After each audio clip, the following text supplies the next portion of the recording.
దీపమంటే చీకటులను తొలగించేది, దీపమంటే బ్రతుకున సిరి కలిగించేది, దీపమంటే చిరుకాంతులు వెదజల్లేది, దీపమంటే పాపాలను కాల్చేసేది.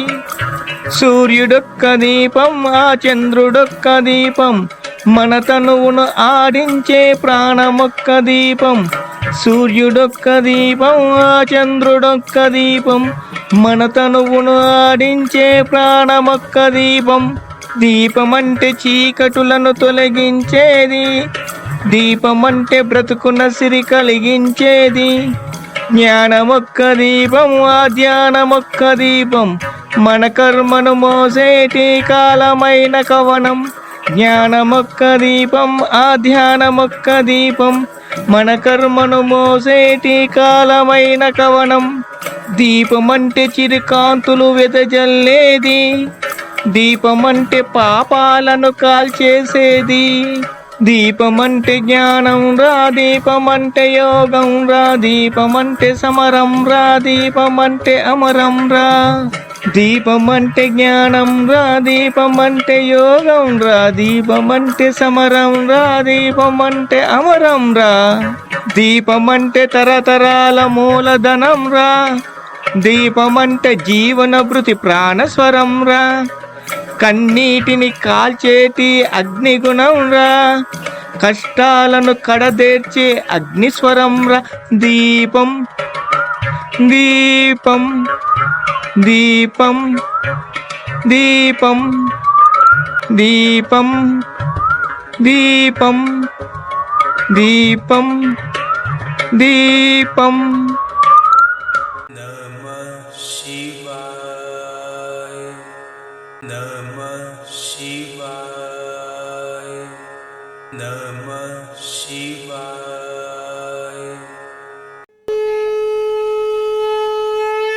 మూర్ఖత్వం కాదు, మూఢత్వం కాదు, ముక్కంటి తత్వం మాది. మేము హిందువులం.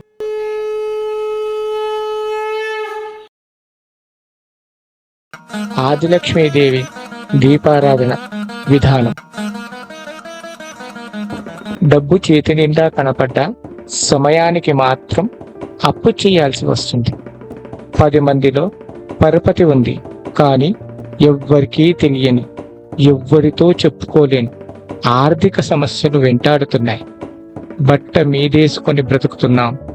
చెప్పుకుంటే పరువు పోతుంది, చెప్పకుంటే ప్రాణమే పోతుంది అనే పరిస్థితి నుంచి బయటపడే మార్గం ఉందా అనే అనేక ప్రశ్నలకు సమాధానమే ఆదిలక్ష్మీ పూజ. ఆదిలక్ష్మీ పూజ ఎలా చేయాలో ఈ వారం తెలుసుకుందాం. ఏక దీపారాధనతో ఆదిలక్ష్మీదేవికి ఎలా పూజ చేయాలో ఈ భాగంలో తెలుసుకుందాం. ఆదిలక్ష్మీదేవి పూజా విధానం తెలుసుకునే ముందు ఆదిలక్ష్మీదేవిని ఒక్కసారి ప్రార్థన చేసుకుందాం. ద్విభుజాం ద్వినేత్రంచ సాభయాం వరదాన్వితాం పుష్పమాలాధరం దేవీం అంబుజాసన సంస్థితాం పుష్పతోరణ సంయుక్తాం ప్రభామండల మండితాం సర్వలక్షణ సంయుక్తాం సర్వాభరణభూషితాం పీతాంబరధరం దేవీం మగిటిం చారుబంధనాం సౌందర్య నిలయాం శక్తిం ఆదిలక్ష్మీం మహాంబజే. ఆదిలక్ష్మీమాత, ఈవిడని జ్యేష్ఠ లక్ష్మీమాత అని కూడా పిలుస్తారు. ద్విభుజ ధారిణి అంటే ఈవిడకి 2 భుజాలు మాత్రమే ఉంటాయి. కూర్చుని ఉండే ఈవిడ ఎడమ చేతిలో కలశాన్ని, కుడి చేతికి అభయహస్తాన్ని కలిగి సర్వాలంకార భూషితమైన మండపంలో కూర్చొని ఉంటుంది. ఈవిడ పూజను చెయ్యాలంటే వారు జ్యేష్ఠ మాసంలో దీక్షను తీసుకోవలసి ఉంటుంది. జ్యేష్ఠ మాస పాడ్యమి నాడు లేదా ఏకాదశి నాడు పూజను ప్రారంభించవలసి ఉంటుంది. ఈవిడ పూజ చెయ్యాలంటే ఖచ్చితంగా మండపం ఏర్పాటు చేసి పీఠం పైన ఎర్రటి వస్త్రాన్ని పరిచి మండపం మధ్యలో సుగంధ ద్రవ్య సహిత కలశాన్ని ఏర్పాటు చేసుకోవాలి.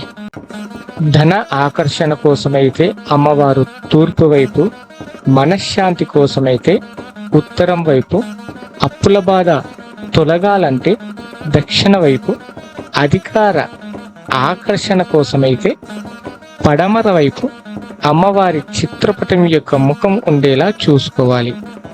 అమ్మవారి చిత్రపటం ముందు కలశం, ఆ కలశం ముందు దీపాన్ని ఏర్పాటు చేసుకోవాలి. ధన ఆకర్షణ కోసమైతే దీపం ముఖం తూర్పు వైపు, మనశ్శాంతి కోసమైతే దీపం ముఖం ఉత్తరం వైపు, అధికారం కోసమైతే దీపం ముఖం పడమర వైపు, శత్రుబాధ నివారణ కోసమైతే దీపం ముఖం దక్షిణం వైపు ఉండేలా చూసుకోవాలి. అమ్మవారికి ఎరుపు రంగు పువ్వులతో కుంకుమార్చనతో పూజ చేయాల్సి ఉంటుంది.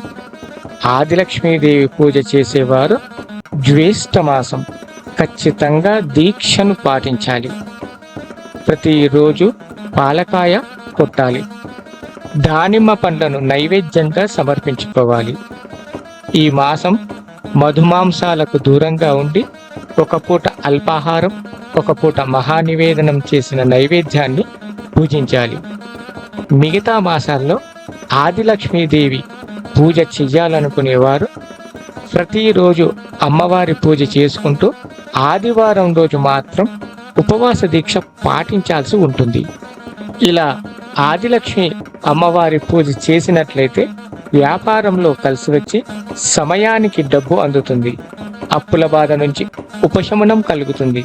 సమాజంలో పేరు ప్రతిష్టలు పెరుగుతాయి. ఇక్కడ మీకు ఒక విషయం చెప్పాలి.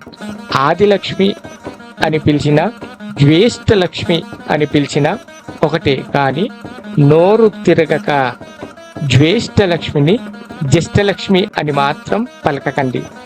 జ్యేష్ఠలక్ష్మి అంటే దరిద్రలక్ష్మి అని అర్థం. వివాహం అయ్యి చాలా కాలం అయ్యింది. భార్యాభర్తల మధ్య గొడవలు, కారణం సంతానం లేకపోవడం. ఎన్ని పూజలు చేసినా, ఎన్ని వ్రతాలు చేసినా సంతానం కలగటం లేదు. ఎందరి డాక్టర్ల వద్దకు వెళ్ళినా, ఎన్ని మందులు వాడినా ఫలితం లేదు. ఎలా? సంసారంలో ఏదో ఒక ఆటంకం కలుగుతూనే ఉంది. ఈ ఆటంకాన్ని తొలగించుకోవడం ఎలా? సంతానం పొందడం ఎలా? వీటన్నిటికీ పరిష్కారమే సంతాన లక్ష్మీ పూజ. ఎలా చెయ్యాలో వచ్చే వారం తెలుసుకుందాం. ఏకదీపం మహాతేజం జ్ఞాన విజ్ఞాన సాగరం.